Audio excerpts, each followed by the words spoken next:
So, you saw What If. What'd you think? We did. Crazy. A little weird. A little weird. Bit of a bummer. Yes, agreed. A little bit of a bummer. The end of the world began with one man's dream. I see a suit of armor around the world. He saw a world of peace. With the Mind Stone, Tony Stark created Ultron. But Ultron only saw one path to peace. The elimination of all life.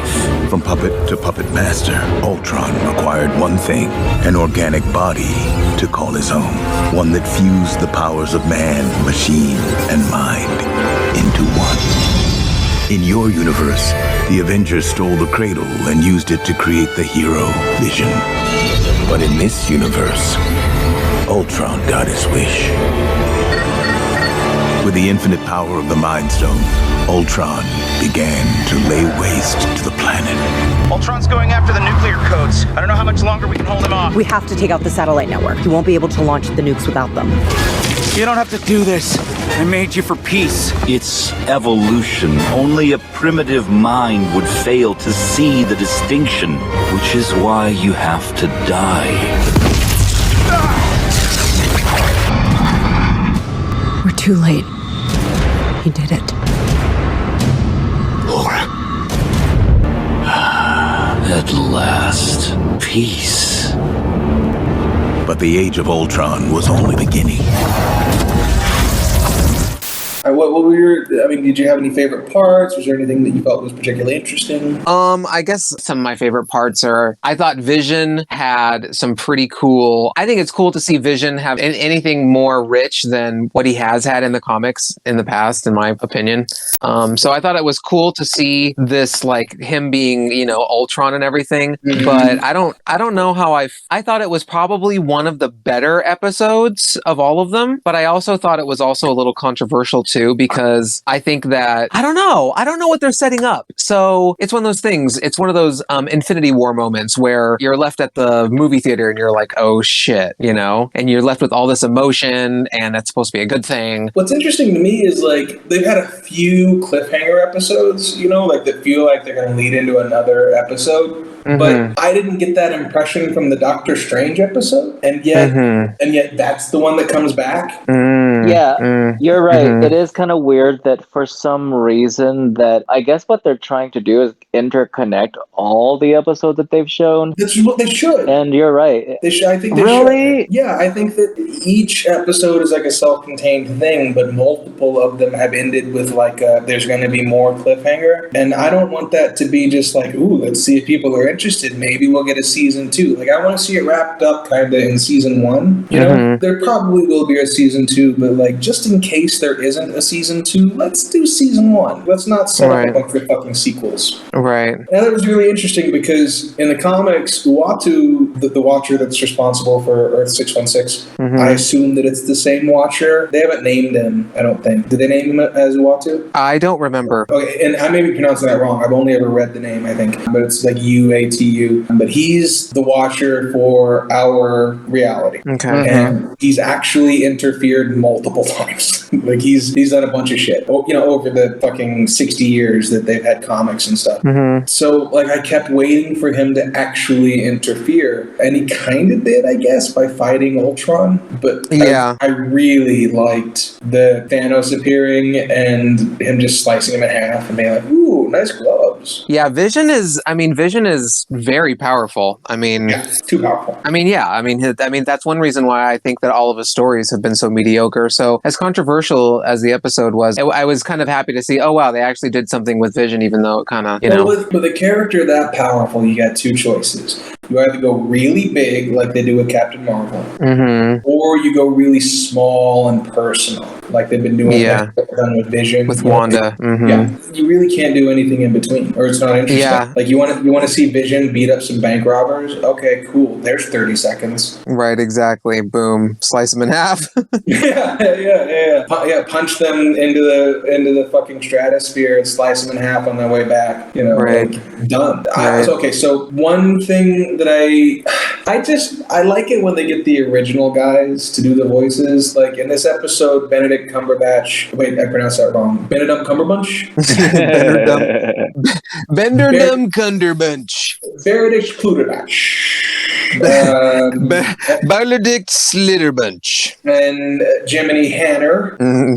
So Benedict Cumberbatch and Jeremy Renner both did their own voices. I was fooled by the Black Widow voice. I thought that was ScarJo. Oh yeah, whoever did a good job. She did that Scarlett Johansson voice. Yeah, her name was Lake Bell, and she did a very good job. Thank you, Bell. Thank you, Miss Bell. The internet was alight with Clint's middle name, Francis. Yeah, Francis. Francis. Yeah, I think that's already canon. I think that's just his middle name, like in the comics. I may be wrong about that, but if I'm right about that, that's a funny thing. You know, just like to throw that in there, like, oh, by the way.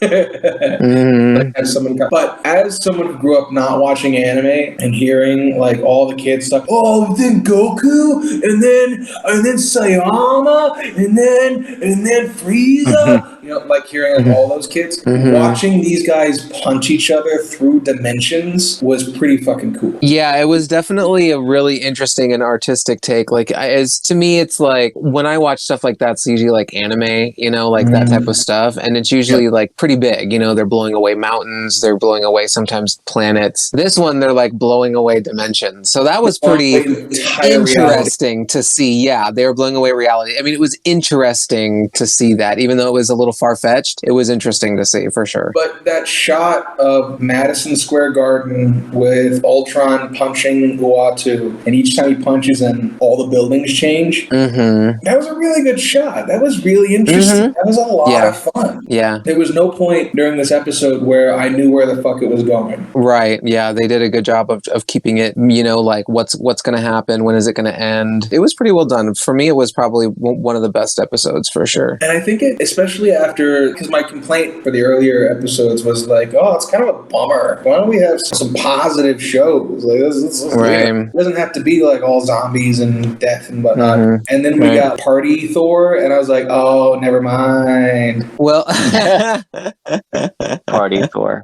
Well, I just feel like that, I don't know if that was the best example of something that was a little bit more, not necessarily zombie death, you know what I mean? It was just him partying, and then like his mom shows up, and he's like, oh, mother, I'm just teaching a class. And it was just empty. It was just a boring story. Yeah. It was just a boring story. It was like a straight to DVD National Lampoon film from like 2010. Yeah.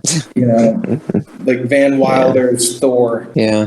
But this one I thought was really interesting, and then ending with the Doctor Strange and like the implication that there's going to be another episode and linking with that older episode. Like I want to see more of that. I'd like to see like a big giant conflagration as the last episode. Like, what if all these stories collided? Yeah, what if they're setting up for Doctor Strange and they actually, wouldn't that be interesting if in the Doctor Strange and the Multiverse of Madness there actually is like a bad Benedict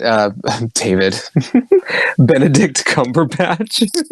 Benedict Cumberbatch. Yeah, Benedict Cumberbatch. It's gonna be like Battle World. This might end up in Battle World. Oh, that'd be so fucking cool. Right. And so much easier to do as a cartoon than a movie. Right. Actually, yeah.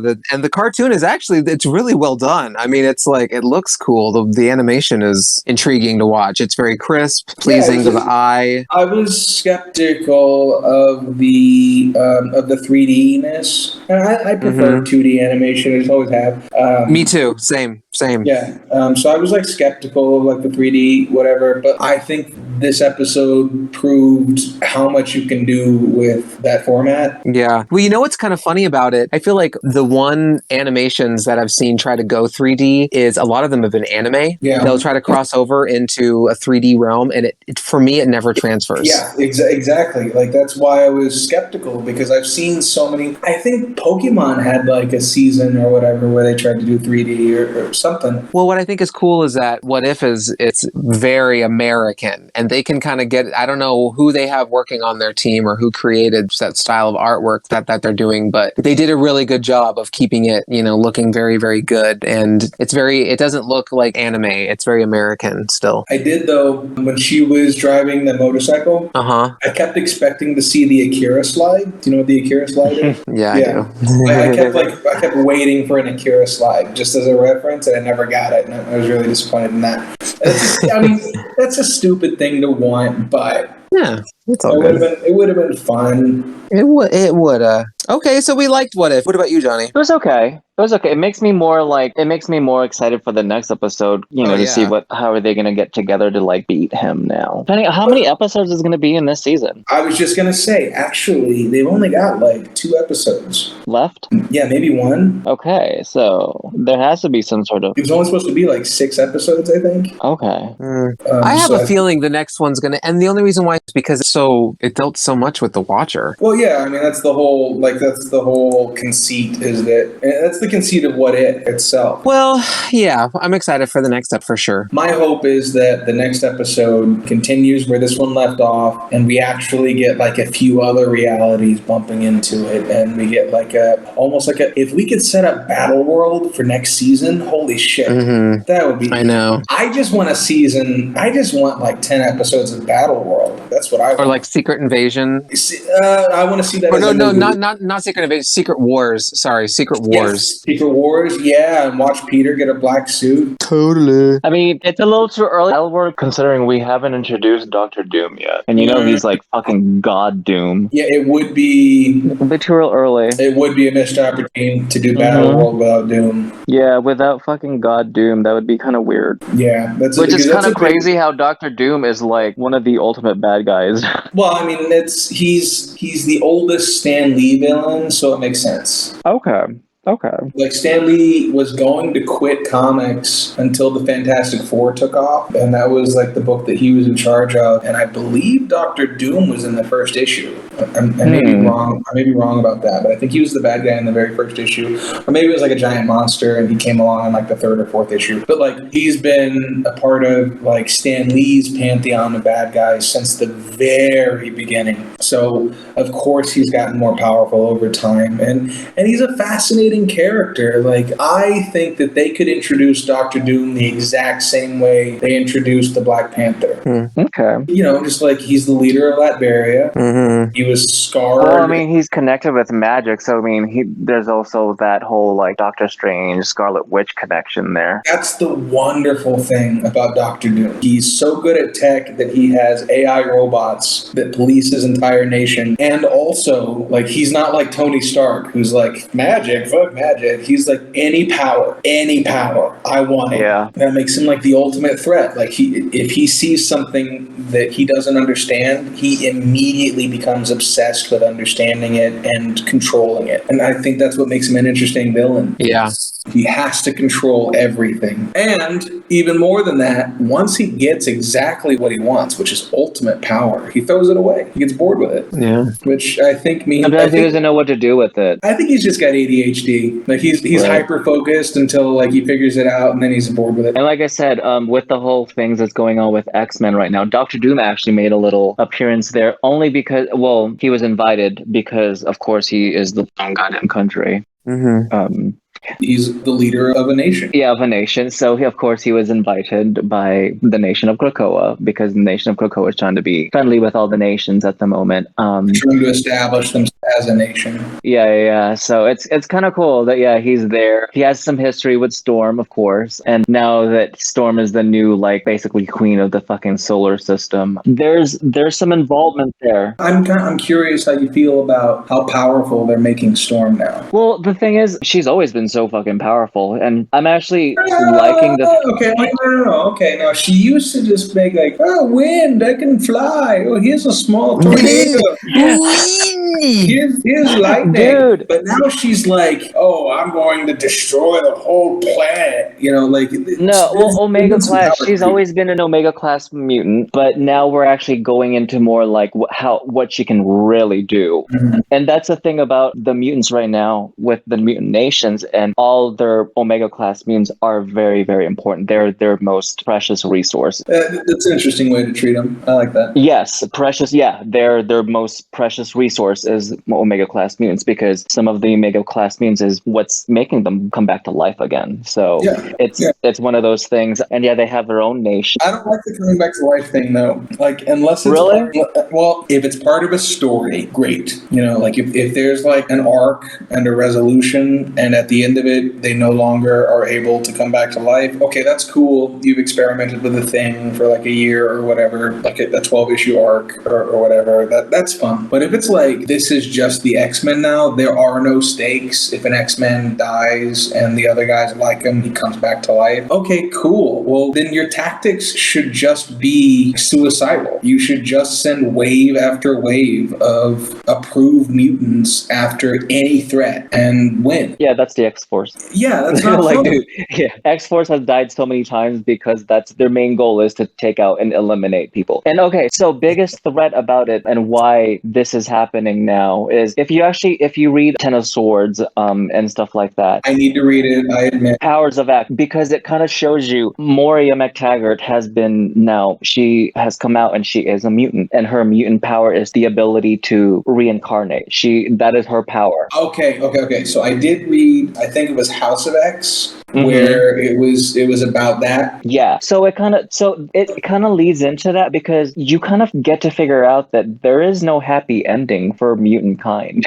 Like that is honestly that's what they figured out. That's what Moria has fucking figured. She has lived. You're talking about the very beginning. Yeah. And this is technically this is her last life, is the storyline that they're going through. So technically she's lived all these lives, and all the lives that she has lived, mutant kind, just there's no happy ending. There's no winning. There's no happy ending. Winning. They will always be subjugated. They will always be fucking murdered, victimized. And this whole entire thing that they're trying to do is like trying to change the outcome of what their future holds for them. So now each mutant, instead of like being apart, they're all in the same nation of Krakoa, which is an island. And then of course they have Arakko, which is Mars now. Mars is a mutant planet. So they're just going like straight survival mode. No. Survival. Who are the ones that are on the moon? Why am I blanking on it? Oh, Inhumans. So they're just going straight up Inhumans with it. Kind of, sort of. It sounds like it's okay. So because the Eternals have the regeneration thing, and the Inhumans have like the living on another,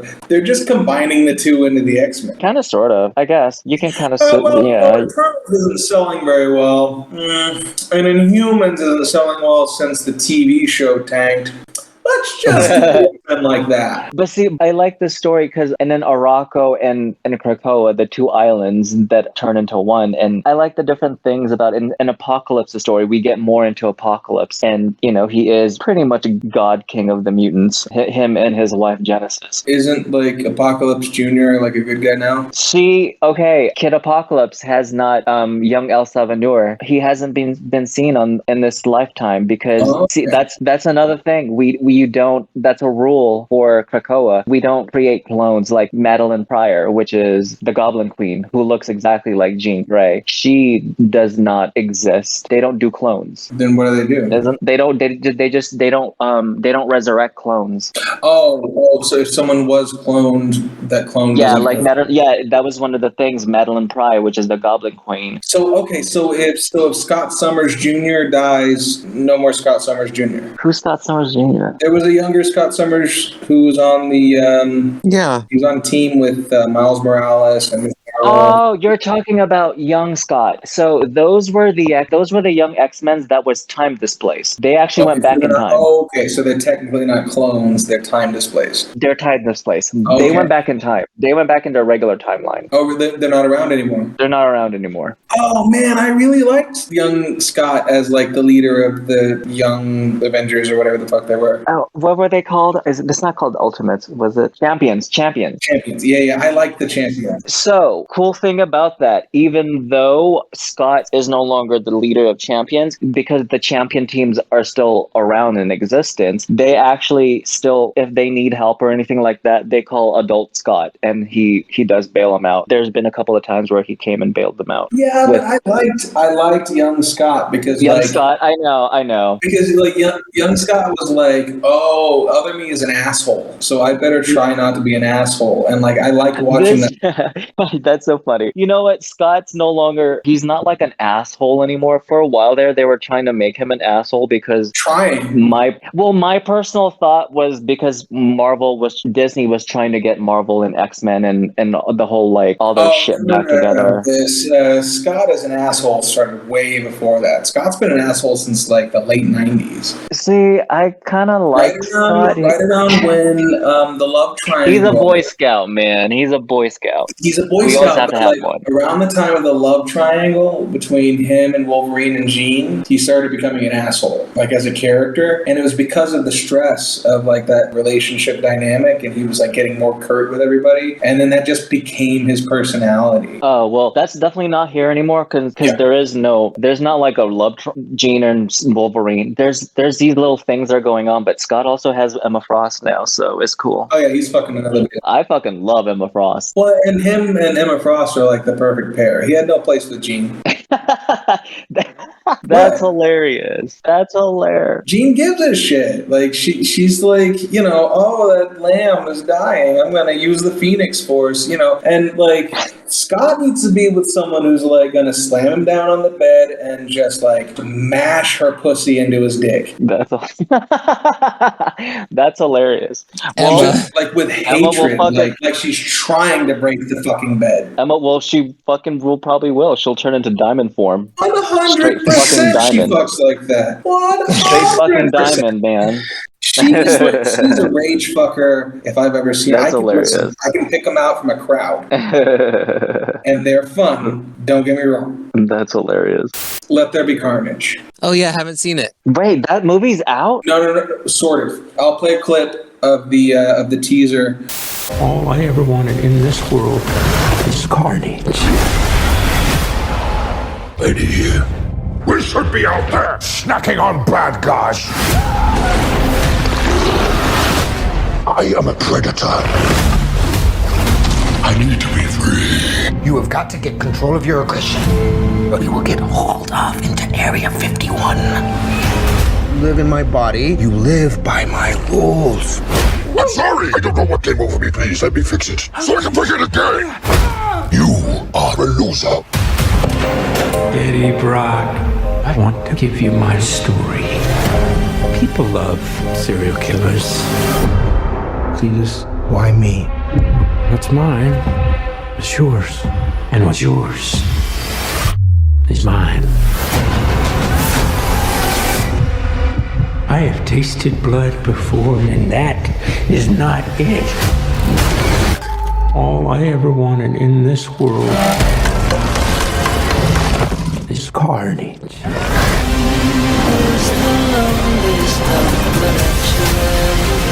I'm not a crazy man. I am a vengeful one.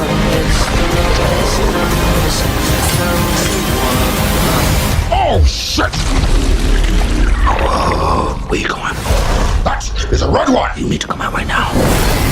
I will let you eat everybody! Promise! I promise! Oh, yeah! Betty, you feel like home to me, like family. Oh, wow! You could just say, I'm happy for you. That was going to be us! I am happy for you. No! God, I'm so sorry. Not sorry! This dude needs some serious couples counseling. So the visuals were like a lot of like what Carnage is doing. There's one really interesting scene. So just like any other Sony trailer that's ever been released, you see the entire movie, which is something I fucking hate about Sony trailers. Yeah. I just hate it. Yeah. Just like Marvel's got it figured out. show us the first scene and a couple of glimpses of later scenes, and that's all you got to do. Or the first, not scene, but sequence. Mm-hmm. Like every Marvel trailer is bits from the first sequence and then like a couple of other little lines from later in the film or whatever. And so all they reveal is like the big bad, because he's usually in the first sequence, or like one of his henchmen is in the first sequence. And sequence, of course, means like series of scenes that are interconnected. Mm-hmm. That's the term for it. So like Marvel has it down. They edit the first sequence into a trailer and add a couple of character moments to get you interested, and it gives away nothing. And in fact, they will change their like the imagery and the CGI and stuff to not give away spoilers, right? Like in the original Endgame trailer, you saw the Hulk, but in the actual Endgame, there was no Hulk. They like to keep you fucking suspended. Yeah, not Endgame, thinking and Infinity making War. shit up. Yeah. In the original Infinity War trailer, if I remember correctly, you see the Hulk where later... running with them. Yeah, where later you would see just Bruce Banner and the Iron Man Hulk armor. And that's how you should do it, especially with comic book movies, which are already pretty predictable, you know? Yeah. You are right. There are some fucking trailers out there where you watch the trailer and you're like, I don't need to watch this movie. I just saw the fucking movie. Those are Sony trailers. You made a 3-minute movie right now. That's what Sony does. You don't need to watch Jumanji. Just watch the trailer. Yeah.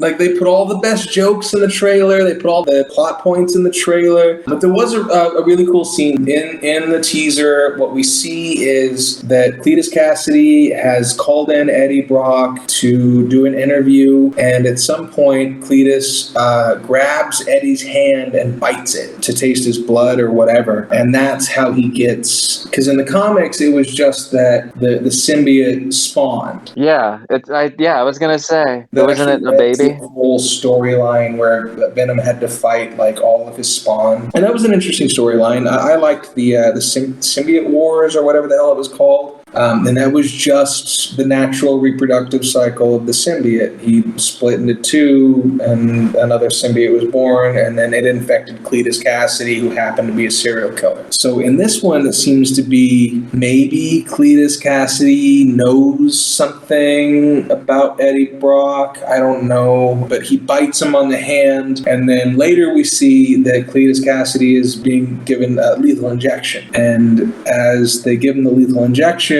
you see Carnage come out and take over his body, and then he starts killing everyone in the prison. And one interesting way that he kills them is by taking his giant-ass tongue and jamming it down the esophagus of one of the soldiers. Like, that was the most visceral moment in the trailer. And the CG in the trailer is half-baked. I hope it gets better. But the whole movie seems to be there. It seems like Venom terrorizes, and then Eddie Brock feels like he's the only one who can stop him and has to convince Venom to stop him. And there's this line, he's a red one, that's interesting. I don't know exactly what he means by that. Like, are they gonna delve into like the symbiote planet and like the different classifications of symbiote? Because that's a whole can of worms. I don't know. I've never read up on that. Oh, well, okay. So there's the symbiotes come from a particular planet, and that planet is ruled by basically like this, like a god.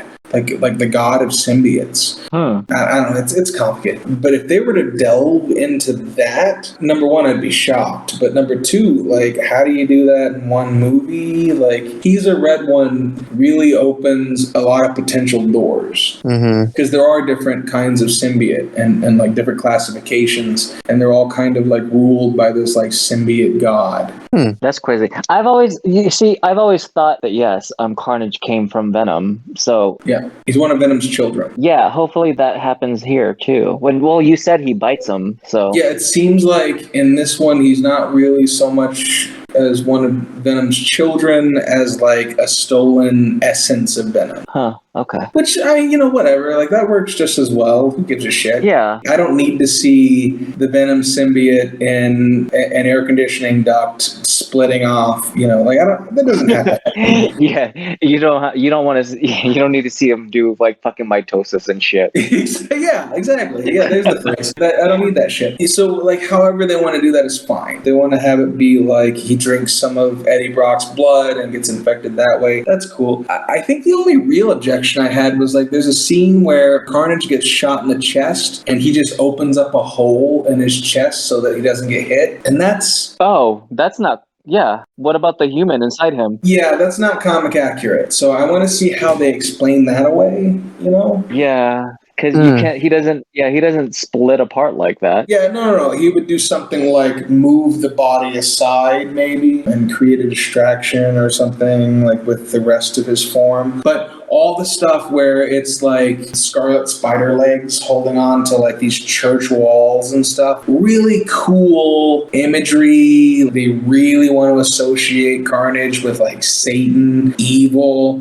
and that's great. Carnage is one of my favorite characters in all of Spider-Man, right?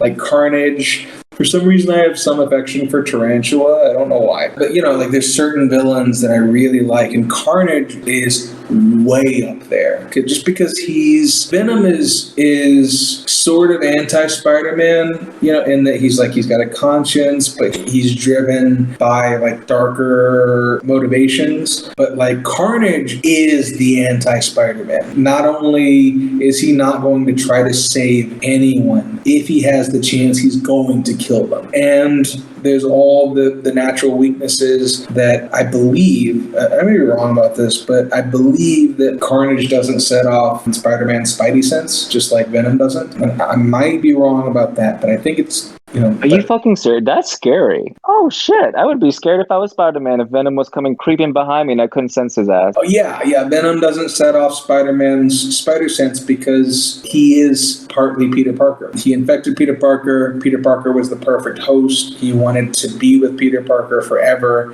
His goal was until like Agent Venom era Venom was to join back with Peter Parker because Peter Parker was a better host than Eddie Brock. He was stronger. He had powers. And because he bonded so closely with Peter Parker and was like sort of a part of Peter Parker, he wouldn't set off Spider-Man's Spidey sense. And that was one of the things that made Venom so dangerous. And I think Venom passed that on to Carnage, but I may be wrong. That's scary too. Fucking Carnage will fucking tear you in half. Yeah, so that's the interesting thing is like, yes, Venom is like a murderous, like carnivorous symbiote alien that has taken over a host, but the host is resisting and trying to teach like human morality to this alien, whereas Cletus Cassidy has no interest in that. He enjoys his powers. He wants exactly the same thing that Carnage wants, which is just to kill and eat and kill and eat. And that's, I don't know, it's cool to me. I don't know. In the teaser, I think we see mutants. No, they're not going to have mutants on Sony. Wait. What do you mean? I think we see Echo. In Venom? There's a girl who can scream sonic screams. Really? Because Echo's supposed to make her appearance in Hawkeye.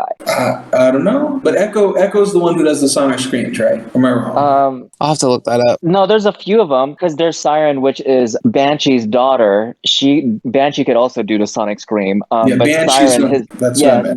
Siren is his daughter. She can also do the Siren, that fucking sonic scream. And then Echo, who is now the new Phoenix host, she apparently is deaf and she can do, I guess, like, Well, now that she's got the Phoenix, she can do anything. Yeah, well, she can fucking do anything now. She's a Phoenix. But there's this section in the teaser where he's like, you don't want to be locked into Area 51. And then it cuts to a Banshee or whatever style. Like, it's a girl and she's screaming and you can see the scream and like its effects and stuff. And then there's another brief clip of her driving a vehicle of some sort later in the trailer and she's doing the scream and it blows out the windshield. Whoa. Yeah, so that's got to be a mutant. Like, I mean, maybe it'll be like a government experiment and that's how they explain it away. But this prominently in the trailer, it says in association negotiation with Marvel Studios, which means yeah, I can't wait for the new Spider-Man film because what if like Venom gets introduced there too? I mean, they're going to have to do the Venom storyline. Like, I mean, Sony was so eager to get to the Venom storyline, they shoehorned it into Spider-Man 3 that one time, you know? Like, Venom's a popular character. He sells toys. Yeah, Venom's pretty fucking cool. And he's kind of like a good guy now. Yeah, Agent Venom. Yeah, he's like fucking running around with who is he a defender or is he a fucking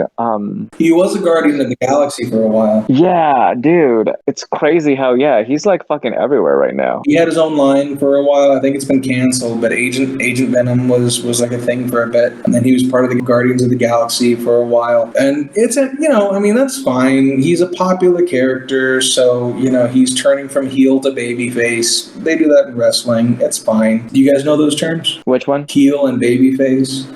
Oh, so they're wrestling terms. In wrestling, a heel is the guy who the crowd boos and antagonizes the crowd. He's like the bad guy. And the babyface is the hero, right? So you've seen a few, and they call it a turn when you go from one to the other. So you've seen, a few heels turn babyface. Like The Rock started off as a heel and he turned babyface when he got popular. Wow. So originally it was, can you smell what The Rock is cooking? Fuck you. And then he had a push. He had a turn, he became a babyface, and it's, can you smell what The Rock is cooking? Everybody shout. And the same thing happened with, I think, Stone Cold. I think The Undertaker got a push to babyface. I'm not sure if he made it or not. You don't always make it. The push doesn't always push you. Undertaker's legendary. Undertaker's fucking legendary. Yeah. I don't care if he was evil when he was his bad. He was still fucking cool when he was in his evil phase. Yeah. Undertaker was a fantastic wrestler and a consummate professional from all accounts. Hell yeah, dude! When he used to fucking chokeslam people into the bottom of the ring, that was the shit. There was a name for that. That was his signature move. That was the shit, man. Yeah, it was called the Undertaker Slam or something. I'm not super into wrestling, but I have friends who are into it. I pick things up through osmosis. But it was really interesting to see in Area 51. We got kind of like a banshee kind of thing, and there's no explanation unless they do, we've been experimenting on, maybe, what if this is where they introduce mutants? Right. Okay, hold on. I'm trying to look it up right now. Watch it. Okay. Her name is Shriek. Shriek. The character, is Shriek first appeared in Spider-Man Unlimited #1. So she's technically a Spider-Man character. Okay. Was created by writer Tom DeFalco and artist Ron Lim. She is typically an enemy of everyone's favorite wall crawler and the lover. Tom DeFalco, not the greatest, but a competent writer. She is a lover of Carnage. She's like a love interest of Carnage, and the character is in fact a mutant who can manipulate sound, making her a very deadly enemy to those who use symbiote. So we may get the introduction of mutants in the Marvel universe in a Sony film. Wow. That's interesting. That is. I don't know is that even possible? Can Sony do that? She's in it. So Sony, so the rights are weird, but they have the rights to basically Spider-Man stuff. And in fact, Sony has say over the Spider-Man comic books. That's how deep their rights into Spider-Man go. So they have say into the comic books? Yeah, they can veto comic decisions with Spider-Man. That is a lot more power than fucking Fox had. That's just a part of the deal. Because Fox could not do anything about the comics. That's why whenever they held Fantastic Four, and that's why we weren't getting any new Fantastic Four materials through comic books, because X-Men too? Marvel was and X-Men as well, because Marvel was starving the shit out of them, and that's why X-Men for a while there sucked. Yeah. They were starving the shit out of them, and we didn't realize at the time that they were trying to drive down Fox's price so they could buy them. Dude, I didn't know Sony. That's why Sony won't let go. They can control the fucking comic. Dude, they have control over fucking Miles Morales. That means they had the say over his creation. I don't know that it extends because Miles Morales is from the Ultimate Universe, so I don't think it extends to Miles Morales. Although it was Sony who did Into the Spider-Verse. Into the Spider, yeah. Oh my god, that's fucking crazy. Yeah, so who knows? Like, it's all weird. Like, I've seen charts. Like, literally, you have to like look at charts, and like some characters are in a gray area where they can like both use them, and some characters are for one side, some characters are for another. But Feige, the original Spider-Man movies, which Feige was a producer on, were Sony films. So, and he, I want to say Amy Coney Barrett, but that's not who it is. The president of of Sony right now is someone who has like a personal relationship with Feige. So that's why we've seen such cooperation between Sony and Marvel, is that basically Feige can make a phone call directly to the head of Sony and be like, here's what we want to do. And the head of Sony is smart enough to realize that Feige is the most competent producer in Hollywood right now. That's so fucking cool. And if you work with him, you will make $1 billion. Like, that's he will make a fucking $1 billion. He will make you $1 billion. Just listen to him. I'm sure Eternals will make a fucking $1 billion. I'm very interested in what they do with Eternals. I'm sure that they'll make $1 billion, especially because things are kind of calming down now. Everyone in America, like, thank God, more and more people are getting vaccinated here, so it'll hopefully equal out, you know? Yeah, I'm in Brazil. Like 70% of the population here is vaccinated now. That's awesome. Yeah. Good. Actually, I need to make this appointment. We're a third world fucking country, and we're more vaccinated than America. It's fucking crazy. And it's voluntary. I read story after story of either like ivermectin poisoning or, you know, these, the government can't tell me what to do. And then like the next post is like their wife saying like, please pray for John because he's having trouble with COVID. And then the next one's like an obituary. It's so fucking insane to me. So there have been some early reviews of Venom, and so far the general consensus is that like if you enjoyed the first Venom, which I did, and I shouldn't have, it's a stupid movie. Right. Yeah. Right. It kind of is. It is not kind of like it's such a stupid movie, but the performance given by what's his name, Tom Hardy. The performance by Tom Hardy is the reason that film succeeds. Right? Like you're watching him deal with this symbiote, and he's giving like this really quirky performance that's very interesting. Yeah. And every scene that he's in without Venom, where it's not CGI, where it's actually Tom Hardy, he completely steals the scene, and you're fascinated by watching him play Eddie Brock. So people are saying that if you enjoyed the first Venom, you're going like the second Venom is just more like the first Venom. Okay. The first Venom, but on steroids. So they're saying that the first Venom had a really weak script, which is true, but that this one has a stronger script that's like sort of more cohesive. Which, if you know anything about the production of the first Venom, it's literally been in production limbo since the original Spider-Man 3. Like this is a project that was kicked around forever and ever, and that always results in just like the shittiest script you can imagine, because they keep passing it around to different writers, and some guys do a page one rewrite, which is like they just completely start over, and some guys just change little things here and there or punch it up is what it's called. Okay. So any project that's like more than 5 years old is just like fucking doomed. Just like video games. Like they had a Duke Nukem game that took like 15 years to complete, and when it came out it was just a total fucking dud because they overthought too much shit, and by the time it came out a lot of the game mechanics and stuff were outdated and been used in other games, so there's nothing original. So why even play the fucking game? And movies are the same way. If it spends a long time in development hell, it usually doesn't end up in a really good movie. And like with Venom, the saving grace was Tom Hardy's performance. And okay, I don't mean to be like this, but I also have to throw out Michelle, the female interest in there. Michelle, what is her name? Is it Michelle Williams? Let me look. She's the star. She's the female love interest. Michelle Williams is black. No, her name is Michelle Williams. I'm looking at her right now. Yeah, Michelle Ingrid Williams. Yeah, from Dawson's Creek. Oh, okay. Sorry. Were you thinking of Destiny's Child? Yes. Yeah, I knew you were thinking of Destiny's Child. 100%. Sorry. No, you're okay. Is her name Michelle Williams too? Yeah, I believe so. I think it is. Oh my goodness. Holy Holy shit. Well, I believe there was a Michelle. Let me look it up. Michelle. Yeah, it is Michelle Williams. You're right. They're both named Michelle Williams. Okay. Well, I'm talking Sorry, my bad. I confused my Michelle No, Williams. you're fine. I'm talking about the white one from Dawson's Creek who is an Oscar How winner. the fuck do I still remember the names of Destiny's Child? Because you're Destiny's Child. because you are a fully cultured man, sir. That's right. Because you're because Destiny's Child. We have to move on from fucking Carnage now, though. We got to talk about Britney. We've been spending like 40 minutes talking about fucking Carnage. I like it. I like Carnage. I know. Free Britney. And like I said, Michelle Williams is a good actress. Just today, a judge suspended Britney Spears' father's position as her conservator.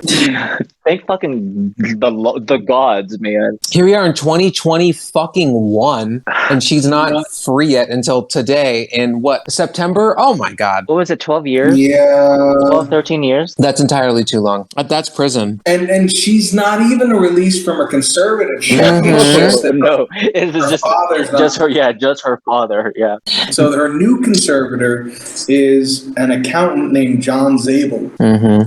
This just illustrates like how fucked up mental health laws are in America. Oh my God. It's fucking insane. It's not designed to protect the person. It's fucking designed to like take advantage of them. So the judge said, quote, "The current arrangement is untenable. It reflects a toxic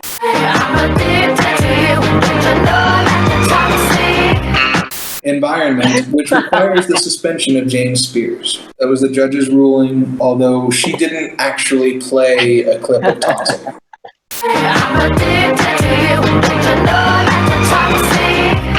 Stupid. Her words.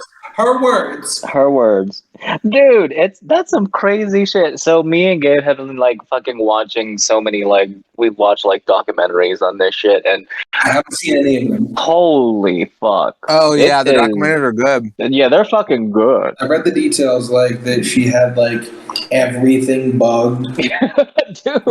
Dude, I'm surprised she was allowed to go to the bathroom by herself. That's how controlled she was. Yeah, I'm surprised she had to go to the bathroom by herself too. Since 2019, Jamie Spears has retained control of her estate while a licensed personal fiduciary and care professional named Jody Montgomery has been responsible for the singer's quote-unquote person, that is, her day-to-day life and personal decisions. Now, this Jody Montgomery person has said that her controversial decisions were based on the will of James Spears, who controlled Britney Spears' finances and therefore controlled the conservatorship. Sounds kind of like passing the buck. Sounds kind of like an oh shit, like the light's been turned on, roaches scatter kind of. Dude, there's so much to that.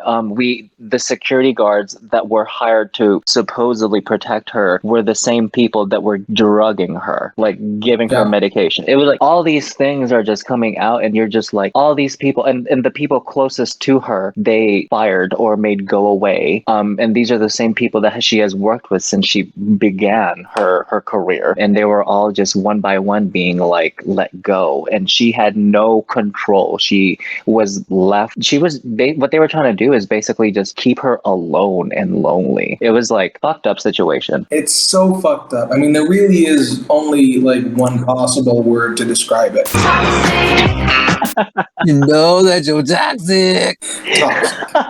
Holy fuck. I'm just glad that she's, starting to get some fucking control. A little bit of control. Goddamn. Yeah, and I mean, I think... So I'm kind of two minds on this, because like on the one hand she's crazy, but like Michael Jackson was crazy, and Michael Jackson didn't have a conservatorship. You know what's funny about Britney Spears is she is not crazy. She's a Sag, so you have to understand she's goofy, but any time that you've seen her where she hasn't been herself recently, it's because she was drugged. She's been drugged, and she's also, her brain has been fucked with. When you are trapped like that, your mental health suffers. I will not in any way defend these draconian mental health laws, but I will say that some of her behavior has been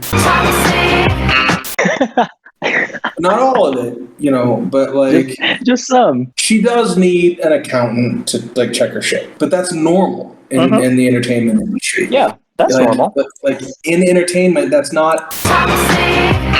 It's just normal to have someone watch after your finances. And, you know, like you call your manager or your financial advisor and you say like, hey, I want to buy a house. Do I have enough money? And they go like, fuck no, or whatever. But you still have the option to still try to buy that fucking boat or that house or whatever. Like, she's a grown-ass woman. 13 years. Dude, she had to ask if she can have fucking sushi.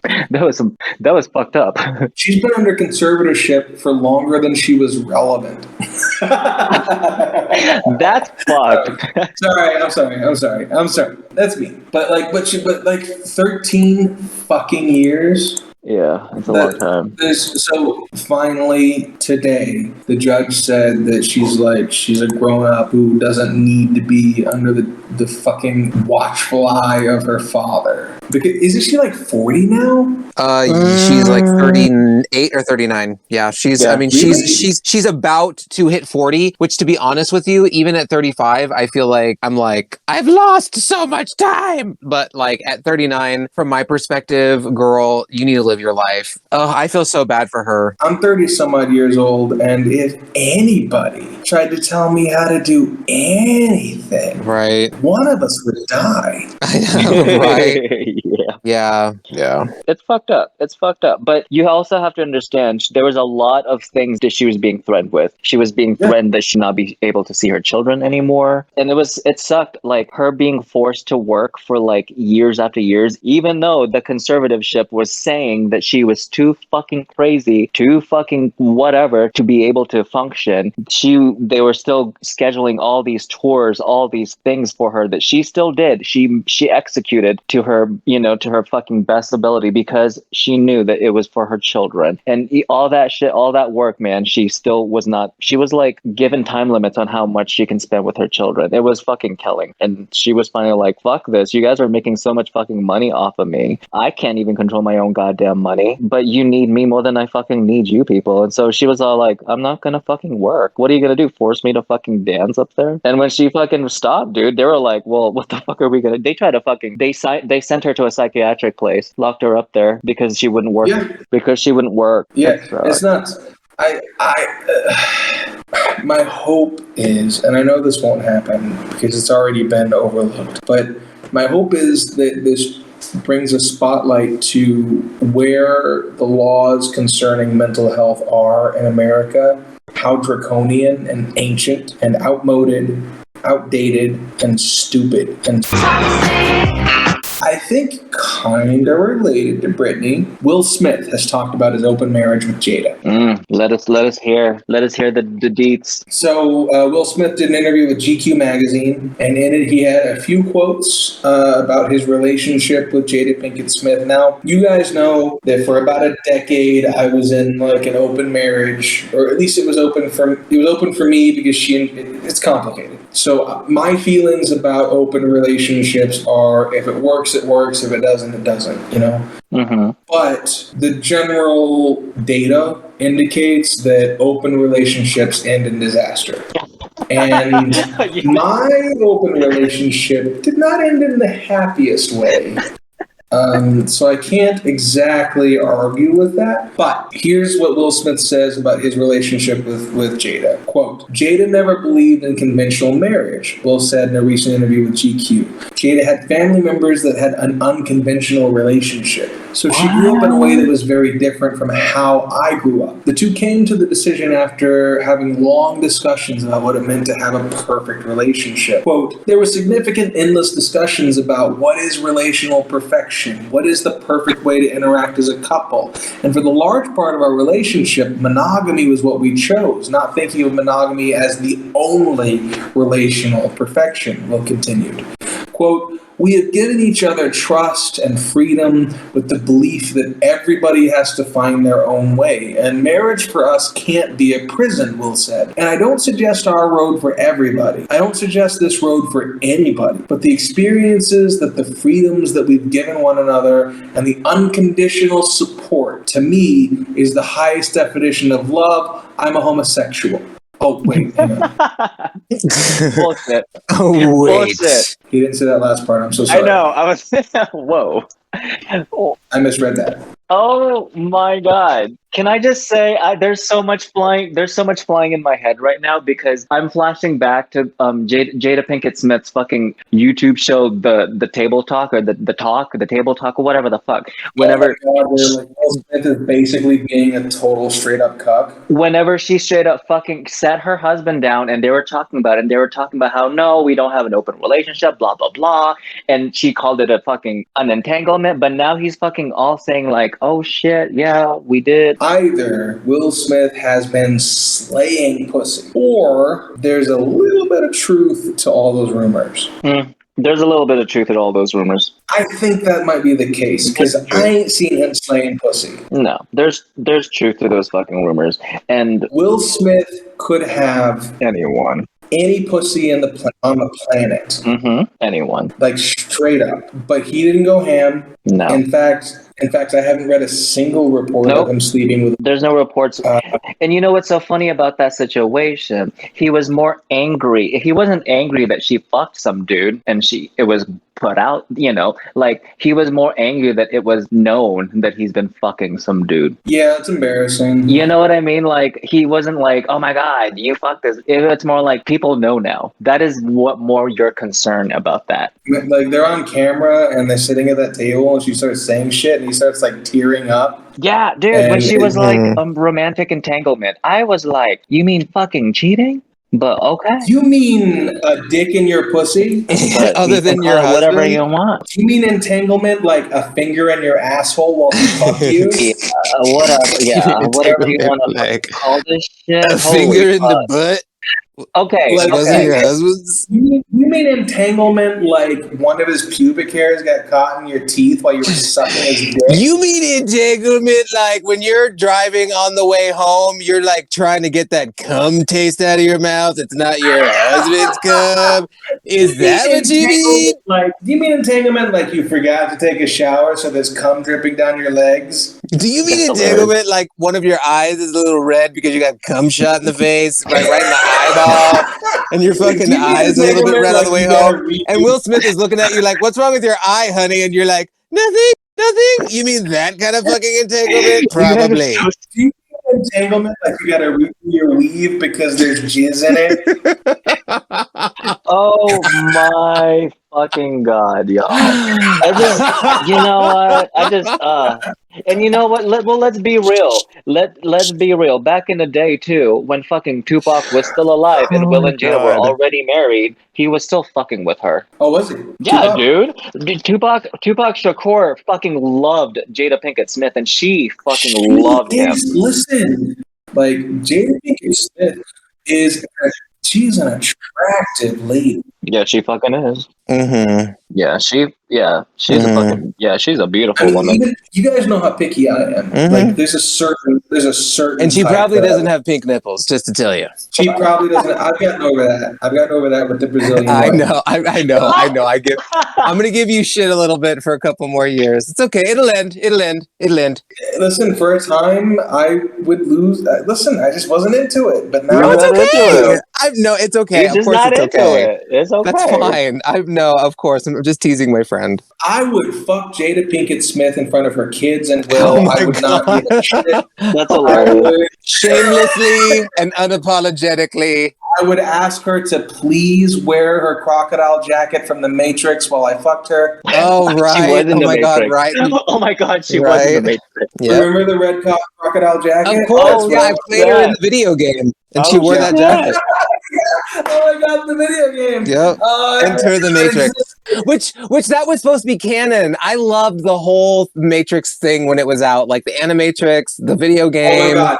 Everything after the original Matrix that wasn't a film was fantastic. I know. The Animatrix was a shit. And then the Matrix 2 came out and it's like, oh, and they're like twins or whatever. Oh, okay. So there's supposed to be like lore to that, almost like a science fiction. So apparently they were like in a part of like, okay, like the ghosts. You see how they were like ghosts and more like monsters, the twins? Apparently they were like in, and this is canon, like they were in an area of the city or an area of the Matrix where there's a timeline where it's like monstrous and everything in there is like evil. And that's why like the Merovingian and like everything was just kind of like this slight horror, not horror, but like a little bit of a like darker themed. The Merovingian and the twins and all that were supposed to be vestiges of a previous version of the Matrix. Exactly. And in those versions, they like, say from the previous version, that last version was like they were like werewolves, they were like vampires, and they were like ghosts. And so they were from that version. Yeah. So that's why they were like that. Huh. And the Merovingian was one of the reasons that they survived. He helped usher them. He saved them. And that's kind of my theory about the new Matrix series. Yeah, it's a different time. Yeah, it's like a different version. Well, that we're seeing the restart. Not the original Neo and Trinity, but like a copy. The code that represents them that has somehow survived into the new Matrix. That's my hope. Well, because you can never delete code. It'll always still be out there. My hope is that what they do is bring back the old guys for the first film, but they're just like sort of echoes of their past selves, and then they use that to usher in a new generation so we can see new, cooler Matrix films. Live it. I mean, wouldn't that be cool? Yeah, I think so. I actually, Johnny and I just recently watched Star Wars Visions. Visions? I haven't seen that. So it's basically Star Wars Animatrix. Ooh. Yeah, it's pretty fucking badass, dude. Yeah, it actually is really cool. They're like the Animatrix was better than any of the Matrix films. Agreed. Oh, yeah. The Animatrix was better than the first Matrix film. Yeah,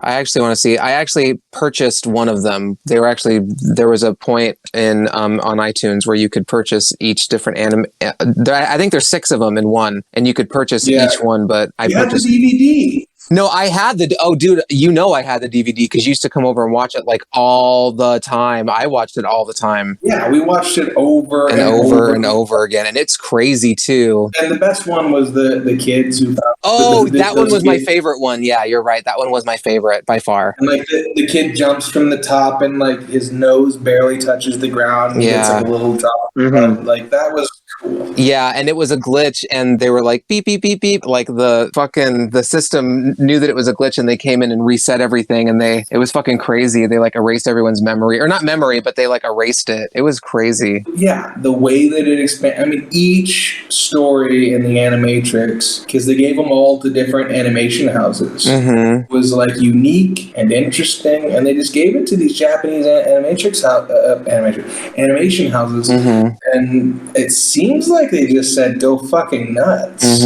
Yeah, you will definitely like this version of Star Wars with Visions. Yeah, it's kind of cool. It's kind of cool. It's fucking cool. And it's not. They don't touch on like any of they're all brand new characters. They're just brand new characters with new writers. Explain it to me. What's going on? So there's like a few episodes. I would have to say I think there's about like 6 or 7. Yeah, I think there's 6 or 7. So one episode is for example, is a Padawan, which is a Jedi Knight's little. I know what a Padawan is. The Padawan. Okay, so he's like running, and he. Hang on, if you're listening and you don't know what a Padawan is, fucking Google it.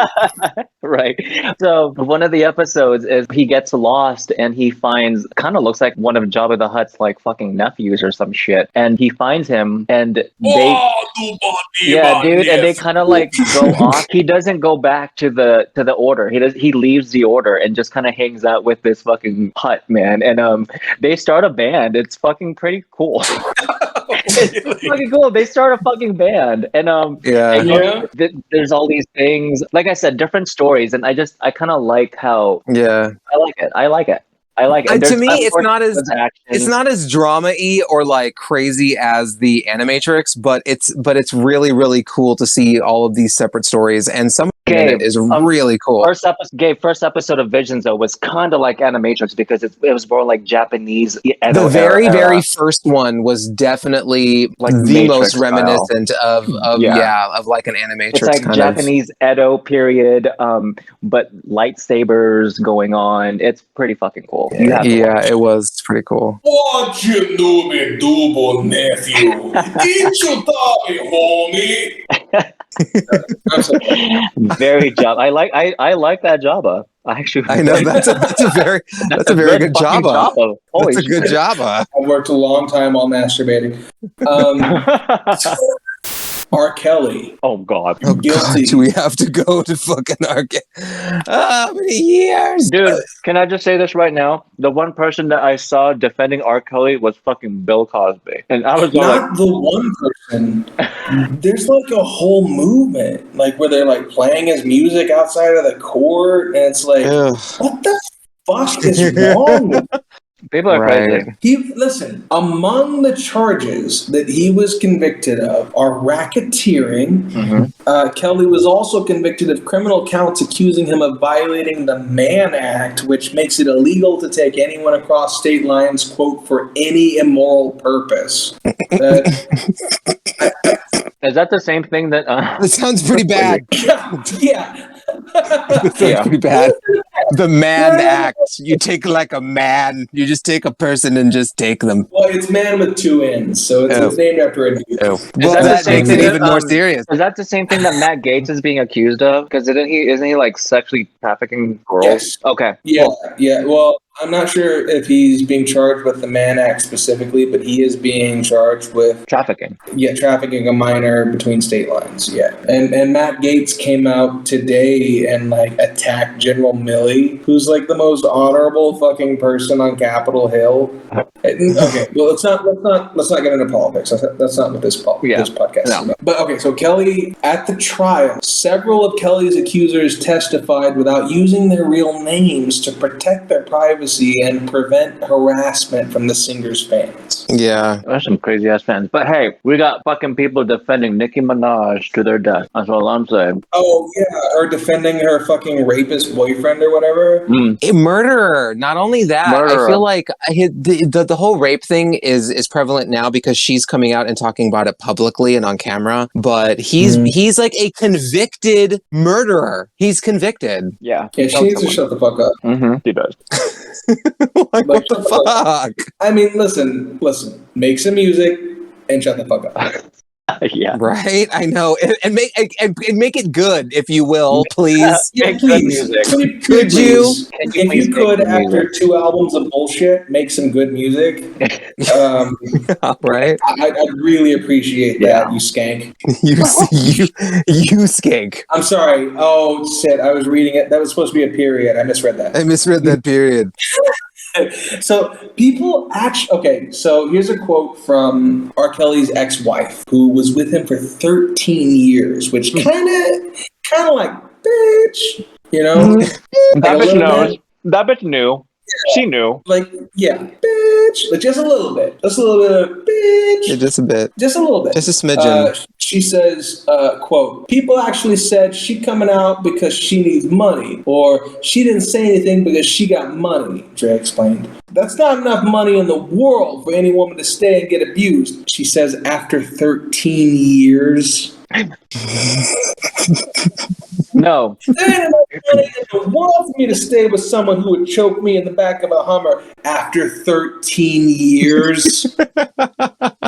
Some people last that long. You don't let me stay with someone who would just rape women when he wants to, lock them into a... After 13 years. Oh, man. Some people can take I'm it not for victim 13 years. shaming. I don't want to come off as victim shaming, but I do want to point out that she was with him for 13 fucking years. And like kids, I get it, etc., but you can leave with your fucking kids and use them as leverage. You were with him for 13 fucking years.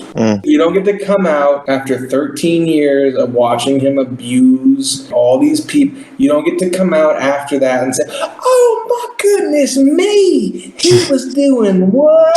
Yeah, you can't come out. You're right. I don't know. Oh my god, I got the vapors. I personally don't know the full story on her part, so I don't know. But I hopefully she's not claiming that she didn't fucking know, because after 13 years, you fucking know. You fucking knew some shit. Know something. So I hope she's not saying she didn't know shit. To then say that there's no amount of money in the world that would make me stay with him after 13 years of abuse. Yeah. Actually, bitch, there is an amount. Yeah, there's an amount. There is a number.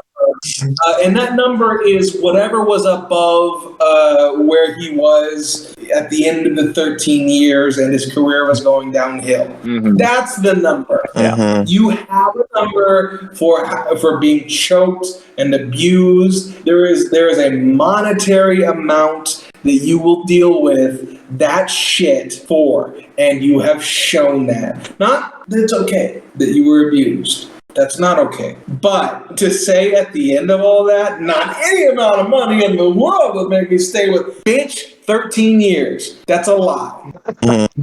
Is that just me? Oh my god. After 13 years. After fucking 13 years. Mm. You know how long 13 years is? Yeah. It's That's a decade. I think that's just about as long as Johnny and I have been together. I think we've been together for about 12, 13 years now. Yeah, maybe a little bit longer. Yeah, but imagine if you knew on year 2 that Johnny was raping people. And he kept them in small areas and Trapped them fucking in rooms little and shit. places, yeah, in our closet. Imagine if in year 5, Johnny almost strangled you to death in the back of a Hummer. Like, are you innocent at that point? Really? Oh my god. Oh my god. Oh my god. Okay. Listen, she's one of many victims of R. Kelly. And she has kids. She has kids that she had to think about. I'm not in any way... I understand why she made the decision that she made. And I think that reason is money! Okay, let's lighten things up just a little bit with news about Dave Chappelle. Have you guys heard about the new special that he's coming out with? No, I haven't. Comedians have a responsibility to speak recklessly. Sometimes the funniest thing to say is mean. Remember, I'm not saying it to be mean. I'm saying it because it's funny. Let's play.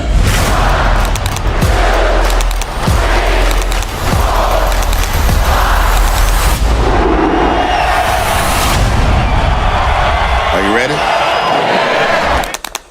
So just a little teaser with like a couple of lines from him, but he's coming up with another special and it's on Netflix. Okay. Yeah, it seems like he's got a good relationship with Netflix. Oh yeah, he definitely has a little contract going. And his contract ended. Oh. He had a contract for, I believe, 3 specials, and he delivered 2 at once and then another later. So this is, I believe, part of a new contract, which means he's probably pretty happy with Netflix. Yeah. I probably follow comedy a little bit closer than you guys. So over quarantine, Dave Chappelle just started doing shows. Mm-hmm. Like he didn't give a fuck. Right? Yeah, no, I did see some of those shorter shows. But the thing was, it was all like people in their cars. They were basically in drive-in theaters. Yeah. It's Dave Chappelle, so it was like a full fucking show, it was like a whole thing. And I should take a side note. The person who created the idea of basically doing like car shows like in drive-in theaters was a comedian named Bert Kreischer. Okay. You may or may not know him from his story about being called the Machine. Sure enough, we get to the train station and he introduces me to my 2 new gangsters, Igor and Igor. And he says to me, he goes, guys, this is the Machine. If you give the Machine vodka, you'll have a great time. The big ear of the 2 Igors looks like a kid on Christmas. He's like, oh, I can't wait to play with a machine. He grabs me and he goes, the Machine doesn't sit in coach. The Machine sits in first class with us. I'm like, that's what I'm fucking talking about. We go to first class and it is pimped out with booze, food, and here's the real gangster part. Second the train takes off out of the station, everyone that works on the train comes in to pay their respects. The conductor walked in, rips off the stars and stripes to his shirt, places them on my lap and goes, this is a present for the Machine. It would be an honor to do a shot of vodka with the Machine. I'm 22 years old thinking, these Machine stories might have gotten out of control. We drink all the booze in an hour, and Big Igor stands up and he goes, Machine, we go to the bar cart to get more vodka. I'm like, fuck it, I'm in the mob, I'll do whatever the fuck I want. We roll into the bar cart like a big dick in a locker room, just, not that I've ever been that guy, but I've seen it. Just smack. You know the look where everyone looks like, oh shit, okay. Oh, someone's here. Okay, all right. Igor looks at me, and in Russian he says, "Machine, go behind the bar and grab bread." In Russian. And I understood him. For a second, I'm like, I'm fucking learning. I'm learning the language my way, not through flashcards and textbooks, but by joining the mafia. I get behind the bar, I'm like, Igor, I know what you said. He's like, go for your machine. Can the machine find cheese? And I was like, Sir, cheese, I got it. Give me another one. And he's like, grab vodka. I was like, I already know that one. Give me another one. He's like, grab the money. I'm like, huh? He goes, grab the fucking money. And I realized at that instant, we're robbing the bar cart, and I'm the one doing it, hooked on phonics style. Like he was written up in Rolling Stone when he was in college. He was going to Florida State. When Florida State is like, I believe it's Florida State, one of the Florida universities. I think it's Florida State, FSU, and it's one of the biggest party colleges in the country. And he was written up in Rolling Stone as being like the partier. And then off of that, he got some gigs with the Travel Channel. One show that he had was Hurt Burt, where he would, like infamously, he got in the ring with a bear. All of a sudden, he drops me, and that is at the moment that I thought I was gonna die, he lets go, and I'm like, thank God. Then, his fingernail grabbed my belt loop. Just snagged it, and he spun me doggy style. And locked on in a bear hug, just grinding gently on my ass. Just now we're both facing the same direction. I'm looking at the crew, the trainer going, marshmallow, marshmallow, marshmallow. Everyone's laughing except for the trainer, who looks panicked. He waves and catches eyes with me and goes, go limp. I'm like, please be talking to me right now. And not, is there a bear cock climbing up my jeans? About the split center scene, just marshmallow. So I go limp. Now it looks like I'm getting date raped by a bear. Just. He would just do stupid shit. Oh, okay. But he's turned into a competent, not exceptional, but a competent stand-up. So it's a lot of like broad market comedy, like, isn't drinking fun? Oh, my wife's getting old, that sort of stuff. Mm-hmm. And which is, like low-hanging fruit. He's like a low-hanging fruit kind of comedian. He's not the smartest guy, but he's funny, and he goes on the road enough to put together like a solid, hour every couple of years. Okay. Yeah. And he's part of that like circle of like Bert Kreischer, and there's Tom Segura, and there's Bill Burr, and there's like and there's Joe Rogan, like that sort of circle of comedians. Yeah. I don't know if you recognize any of those names. No, of course I do. I recognize pretty much all of them. The only one I really care for is Bill Burr, and he's a slightly hit or miss, but I do like him. He's not a bad listen. I fucking love Bill Burr. I actually really loved Joe Rogan's stand-up specials that he did in like 2016 and 2017. I think he had one. His stand-up specials were really, really fun. I don't like his show, but his stand-up specials had me rolling laughing. Yeah. He does a lot of like drug humor and like psychedelic humor and like that. Like, oh shit, who's the guy? Duncan Trussell. Duncan Trussell is, if you like Joe Rogan, because Joe Rogan does a lot of like psychedelic material. No, I know who Duncan Trussell is for sure. He didn't do Adventure Time. He did, what's that Universe show that he did? Yeah, he did kind of a cool show. So yeah, no, he didn't do Adventure Time, but the show that he did, the animation supervisor was Johnny Pemberton, I think is his name, the guy who created Adventure Time. Cool. Yeah, he's a cool comedian. I don't remember why I brought him up. Dave Chappelle. You were talking about Dave Chappelle. So Dave Chappelle took the idea from Bert Kreischer and like ran with it and started doing like like he lives in like Ohio or something, Iowa, whatever the fuck it is. Dave Chappelle? Yeah. Yeah, I saw one of his things that he was talking about that. Yeah, so he lives in like a small town. But the cool thing about small towns is they have big fields of land where you can just do a show. Is that what he's doing? Yeah. Oh shit. That's what he's been doing. Like since COVID, it's just like he'll just go into a big field and he'll set up a stage and you pull in like a drive-in theater, and instead of laughing, you honk your horn. Oh wow. That sounds kind of cool. Yeah, I mean, it's different, right? Like, so I listened to Bill Burr's podcast, and I listened to him the week after he did, like, Dave Chappelle's whole thing. And Dave Chappelle's whole thing was, like, inspired by Bert Kreischer's whole thing. And Bert Kreischer's whole thing was just, how do I tour? How do I keep making money? I work for a living, you know? Like, how do I feed my fucking family? How do I make my nut each year? Like, the amount of money that I need to cover all my bills. And so he just thought of, well, let's just do it drive-in theater style. So Bert Kreischer is the guy who invented the concept. But Dave Chappelle is Dave Chappelle. Right. So he's going to do the same thing, but he's going to, like, invite the fucking Fugees or whatever. Right. And they're going to come. Of course they're going to fucking come. Yeah, they'll be there. So, like, Dave Chappelle has not stopped doing his thing even during COVID. So he's been building new material. And probably a lot of it's COVID related, I would assume. So his new special is called The Closer, and it comes out October 8th, and I cannot wait. Alan Jackson. Oh, I don't know. Yeah, so I kind of actually noticed that I hadn't seen Alan Jackson in a while. Mm-hmm. Did you guys notice that? Well, yeah, there's a lot of artists that I feel do that. I just, yeah, I guess you're right. I didn't really think anything of it. Shania Twain, there's like a reason, you know, like she's had some vocal problems and stuff. Mm-hmm. But these are like, you know, these are folks from like our childhood. Of course. Right? Like, so.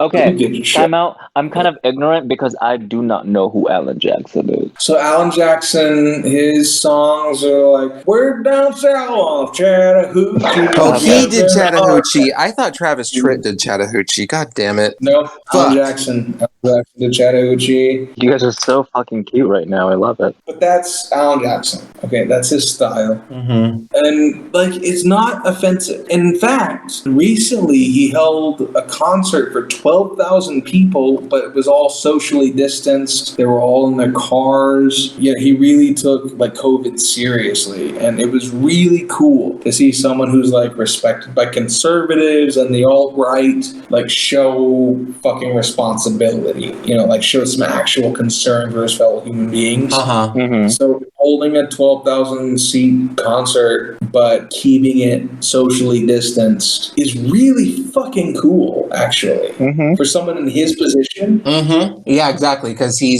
has an army of red behind him. And there are artists out there who are doing the exact fucking opposite, who are like encouraging people to shout fuck Joe Biden during their concerts, and who are saying like to disobey all this shit. And those people are fucking evil. Mm-hmm. Like, there's no other word for it. There's no other word for it. Yeah. And Alan Jackson admitted this week that unfortunately he has a degenerative disease that is going to plague him for the rest of his life. I've been reluctant to talk about this publicly and to my fans.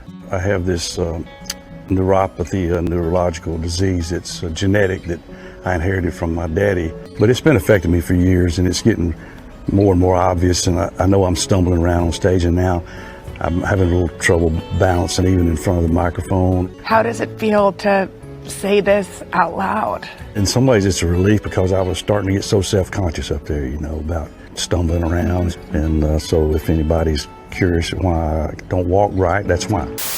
Oh, man. I mean, the amount of respect that I've gained for... Did I tell you about the time that I embarrassed the Alan Jackson impersonator in Denny's? Oh, God, no. Okay, so I worked at Denny's for like 2 weeks. And the thing that got me fired was telling people that they'd better tip because I remember faces. I remember that totally worked at Steak and Shake. That did not work at Denny's. Yes. Totally worked at Steak and Shake, not at Denny's. 100% worked at Steak and Shake. That's just great. That is fucking genius. It's just a joke. Like, not only is it not true because I have the worst memory in the world, but like, it's clearly a fucking joke. That's fucking hilarious. But like the Native American manager that I had like called me in and he's like, "You who are white skinned." I'm sorry. What? That's offensive. Oh my god! Like what the Disney kid, like Pocahontas' dad called you into the fucking. You know what? I was gonna start with, why is he gotta be Native American? But you continue. I was Fucking gonna Tiger be like, Lily's dad from Peter Pan called you in. What the hell? Yes. he was Native American. It's just really offensive that I make fun of him like that. I totally got Tiger Lily. He was a great manager. He was a great manager, and like all I did all day long was steal rolls and gravy and soda. So like I had every reason to be fired from that job. He's in no way in the wrong. I should have been fired, but I shouldn't have been fired over that joke because like that's clearly a joke. It's a good joke. Like I get that people got offended at that table, but I had made that joke like 4 times before that, and no one got offended. But I think it was like a last straw kind of thing. Who gets offended? Okay, first, you're right though. You're right. I would have fired you for all the other things that you did, except for that joke. Except for that joke, I would have been like, "Who got offended? An ugly person?" Like, I'm not gonna remember your fucking face. No. It's like the busiest Denny's in the country. Right? It's so Who joke. cares about but you? Also, I was like stealing food. So I deserve to be fired, but not for what I got fired for. But not for that. Yeah, not for what you got fired for. I agree. So one day, the local Alan Jackson impersonator comes in, and he's on a date, clearly. And I think, I'm a waiter. I'm thinking about tips, right? So all I think, for anyone listening, at the time, this was in Branson, Missouri, and Branson, Missouri had this whole thing where they had like a Dolly Parton impersonator, they had an Alan Jackson impersonator, they had a Garth Brooks They even had a Deline Andre impersonator named Delina Ditto. It was insane. Did they really? Well, Delina Ditto. Do you remember Delina Ditto? I guess I don't. Okay, not only was her name Delina Ditto, but her last name was Ditto. Yeah. like the Pokemon. Hello. So for the folks listening, Gabe's mother was Delina Ditto. One of the more successful entertainers in Branson, Missouri at the time, which was like a country music thing. And I guess she had an imitator. Okay, Same look. hat and everything, dude. Same hat.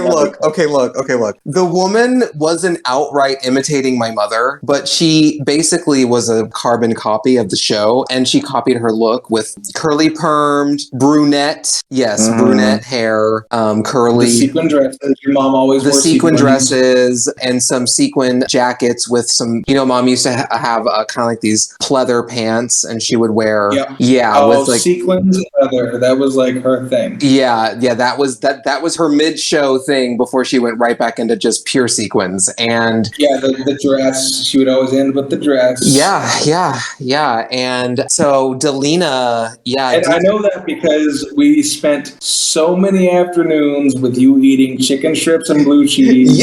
And me having just like French fries or whatever. Yeah, you did, and the French fries were good, by the way. The French fries were great. They were good. I'd go ketchup all over them, and we'd watch your mom sing, and I watch you sing, and then we go like get high as shit. Yeah. It was great. I know, yeah. But no, so her name was Delina Ditto. And Johnny may not know this, but we had like open access to all of Branson, Missouri. Like we got into all the theme parks for free. We got into all foods for free. So we would just get bored and be like, where do you want to get in for free? Right. And we would just go do that. Like the number of times that we went to Silver Dollar City and then bailed because it was fucking boring. I can't even tell. Oh my God, you're so right about that. We went 100% every time. we'd be like, oh yes, Sonar City, that'd be a great time. And then we'd show up and be like, let's get the fuck out of here. Let's go fucking do some drugs and fucking like watch a cool movie. It was just always so depressing when we actually got there and we saw all the fat fucks walking around on the asphalt. And it was like hot. It was like 20 minutes to get on a ride. So we get like eliminated and we get the fuck out of there. So he has a degenerative neurological disease called Charcot-Marie-Tooth, which is a kind of weird name, but that's the last name of the people, I guess, who identified it. It essentially affects the way that nerves communicate with each other. There's like a tree of symptoms that can come from this. So things like locked muscles, like hammer toe, things like that can happen. Loss of balance, loss of muscle function. So you can get muscles. Oh shit! Yeah, you can get muscles that get locked up, or you can get muscles that don't respond. It's like this whole like cloud of symptoms. And the disease itself isn't fatal, but it is degenerative, which means it itself isn't it's not gonna shut down his lungs and suffocate him to death or anything like that, but it is gonna get worse and worse as time goes on. Jeez. Yeah, I'm sorry to hear that. Someone who actually seems to have his head on his shoulders, actually seems to care about people, that's exactly who this shit happens to. It's so sad. Yeah. With the good people? Yeah. I know. Okay, the guys aren't here, but as I'm editing this show, I realized how much of a bummer it was that we ended on. So I thought it was really important to actually share. Usually we do this as kind of a joke, but this week I wanted to actually share a real inspirational quote that I find kind of, I don't know, it's something that I like to run around in my head when I'm having, a bad time or a bad year or going through a global pandemic or whatever. So just to end the show, I wanted to share a few words with you from Walt Whitman. Keep your face always toward the sunshine, and shadows will never fall behind you. Remember, someone out there loves you, and you're worth something. And if you're going through a hard time, and you have no one else to reach out to, I don't know, email us, man. I'll be your friend.